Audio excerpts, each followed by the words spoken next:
Kalian Shalom, Om Swastiastu, Namo Buddhaya, salam kebajikan, salam presisi. Rekan-rekan media yang berbahagia, tentunya semua senantiasa dalam keadaan sehat.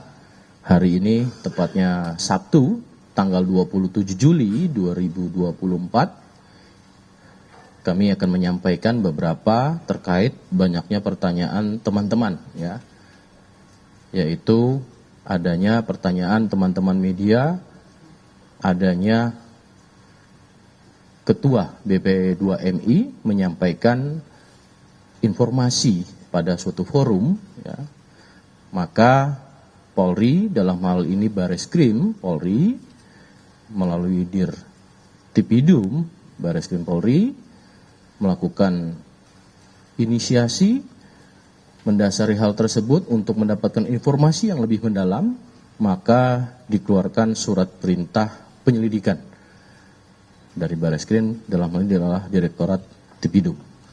Mendasari surat penyelidikan, maka tentunya ada dasarnya. Dasarnya surat penyelidikan adalah laporan informasi, baik itu pertanyaan dari teman-teman media, kemudian sudah beberapa juga ada informasi yang disampaikan oleh teman-teman media. Maka mendasari laporan informasi itu terbitlah surat perintah penyelidikan. Maka langkah-langkah Polri dalam hal ini oleh Bareskrim, Direktorat Tipidum akan melakukan langkah-langkah untuk memanggil, ya, dalam hal ini adalah terhadap Saudara Beni Ramdhani, yang akan dilakukan proses pemanggilan untuk klarifikasi dan mendalami informasi yang didapat tersebut pada tanggal 29 Juli 2024. Ya, itu adalah hari Senin. Ya. Maka tentunya yakin teman-teman segala informasi yang ada tentu kita akan lakukan proses lebih mendalam terkait dengan langkah atau proses penyelidikan oleh Bareskrim Polri. Ini satu yang perlu kami sampaikan kepada teman-teman media sekalian, agar publik juga memahami apa langkah Polri selanjutnya terkait dengan informasi tersebut. Kemudian selanjutnya teman-teman, saya juga akan menyampaikan beberapa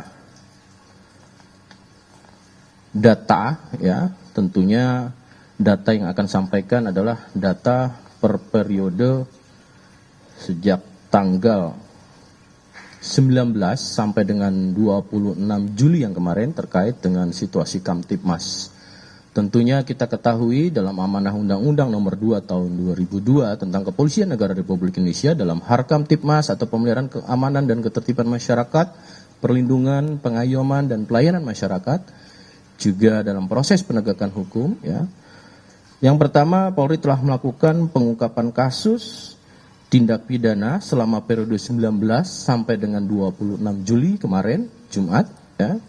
Sebanyak 1.542 kasus di mana pada kategori tindak pidana yang menonjol, ya, antara lain di sini ada tindak pidana ringan, ya, beberapa cakupan tindak pidana ringan sebanyak 325 perkara atau kasus yang dapat diselesaikan. Kemudian narkotika juga selama periode 19 sampai dengan 26 Juli 2024 ini tindak pidana narkotika, ya, sebanyak 178 perkara atau kasus. Terkait dengan kasus perjudian, ya, tindak pidana perjudian ini juga baik online maupun konvensional. Ini beberapa sebanyak diselesaikan, ya, yaitu 17 perkara atau kasus. Sedangkan tindak pidana perdagangan orang, kita ketahui minggu yang lalu, ya, Bareskrim Polri juga salah satunya sudah mengungkap. Ini ada 4 kasus dengan Mabes Polri dan seluruh jajaran. Adapun pengungkapan yang telah dilakukan, tentunya kami akan menyampaikan salah satu atau beberapa contoh terkait dengan tindak pidana narkoba yang pertama. Ini ada 3 kasus, ya. Dengan total 4 tersangka telah diamankan dan total barang bukti berupa sabu sebanyak 713 kg, kemudian ekstasi sebanyak 144.906 butir, sedangkan jenis pada narkoba ganja ini sebanyak 100 kg selama periode tadi kami sampaikan. Kemudian tembakau sintetis sebanyak 1,2 ton, PCC sebanyak 1.215.000 butir, dan obat keras sebanyak 1.024.000. Berdasarkan pengungkapan tersebut, Polri telah berhasil menyelamatkan 52.834.600 jiwa. Ya, tentunya ini adalah pekerjaan yang kolaboratif dan juga atas partisipasi seluruh stakeholder termasuk elemen masyarakat dan lingkungan masyarakat setempat. Kedua, dengan tindak pidana perjudian online, ini ada satu kasus kemarin sudah disampaikan dengan sindikatnya adalah sindikat jaringan internasional, ya. Pengungkapan kasus tindak pidana perjudian online dan pornografi, sindikat jaringan Taiwan, dengan total 8 orang tersangka yang telah diamankan, yang mana perputaran uang pada sindikat judi internasional tersebut mencapai 500 miliar rupiah dalam kurun waktu 3 bulan. Kemarin sudah dilakukan press conference dan ini merupakan bagian dari beberapa kasus yang tadi bisa kita selesaikan. Tindak pidana perdagangan orang, ya, ini ada satu kasus pengungkapan kasus TPPO dengan modus membawa warga negara Indonesia ke luar negeri, yaitu negara Australia, di mana kerjasama Polri dengan AFP untuk dieksploitasi secara seksual. Dengan total 2 orang tersangka yang telah diamankan, adapun jumlah warga negara Indonesia yang telah direkrut oleh pelaku dan diberangkatkan untuk dipekerjakan sebagai pekerja seks komersial atau PSK di Australia kurang lebih sebanyak 50 orang dan tersangka mendapatkan keuntungan sekitar 500 juta rupiah.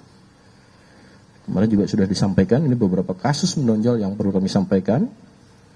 Yang keempat adalah ungkap kasus yang menjadi perhatian publik atau masyarakat, ada 3 kasus dengan total 15 tersangka yang telah diamankan, terdiri dari, ya, yaitu ke-1, pengungkapan kasus tindak pidana fidusia dan atau penipuan dan atau penggelapan dan atau penadahan kendaraan bermotor jaringan internasional dengan 7 tersangka. Kemarin teman-teman juga sudah mengetahui, ya, yang mana tindak pidana tersebut dilakukan di 6 TKP, ya, yaitu diantaranya ada di Provinsi DKI Jakarta, Jawa Barat, dan Jawa Tengah.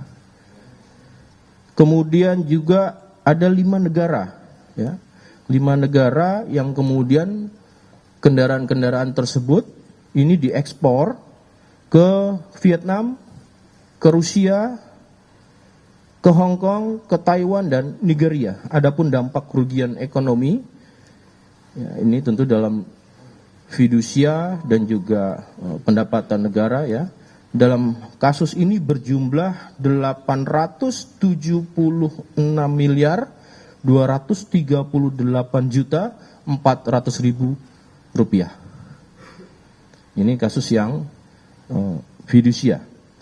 Kemudian setelah itu pengungkapan kasus online scam jaringan internasional dengan 4 tersangka. Total korban di Indonesia mencapai 823 korban dengan total kerugian mencapai sekitar 59 miliar.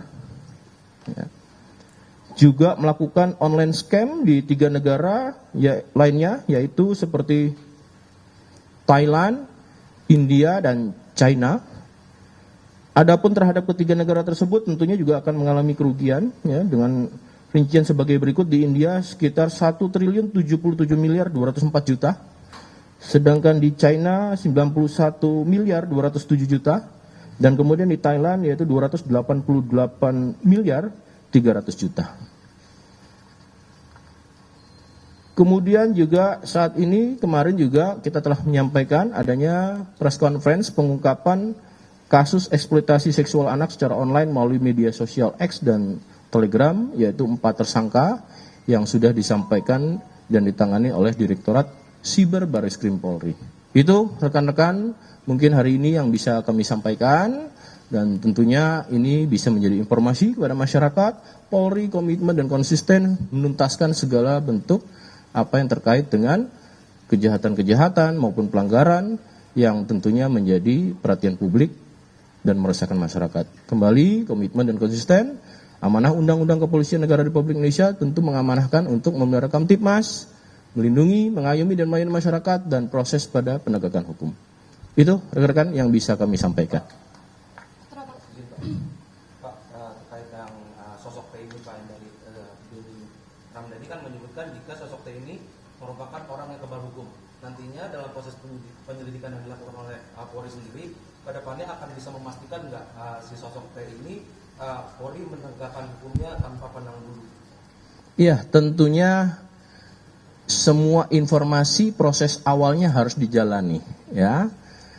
Kan ini baru informasi yang kita dapatkan, maka langkah dasar laporan informasi dijadikan proses penyelidikan oleh Bareskrim Polri, kemudian tentunya hasilnya bagaimana mekanisme proses hukum akan dijalani sebagaimana aturan bangsa dan negara kita yang berlaku, ya.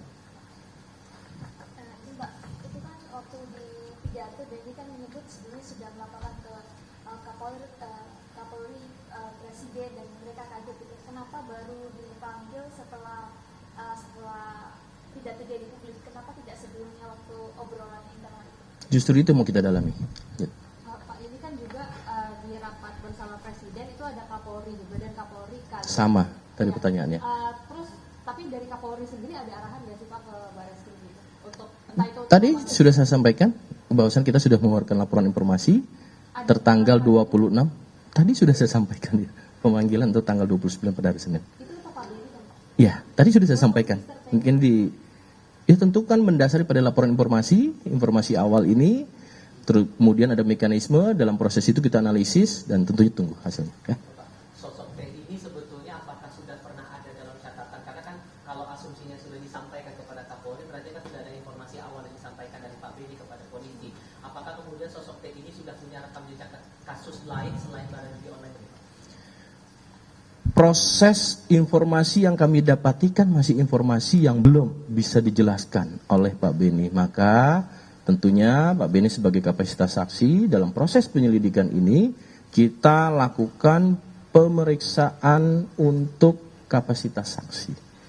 Jadi saya paham teman-teman sudah banyak mungkin bergulir informasi, tunggu hasilnya ya. Proses ini kan baru akan berlangsung. Senin akan kita lakukan pemanggilan pada tanggal 29 Juli 2024. Tentunya hasilnya nanti kita akan sampaikan untuk lebih lanjut ya.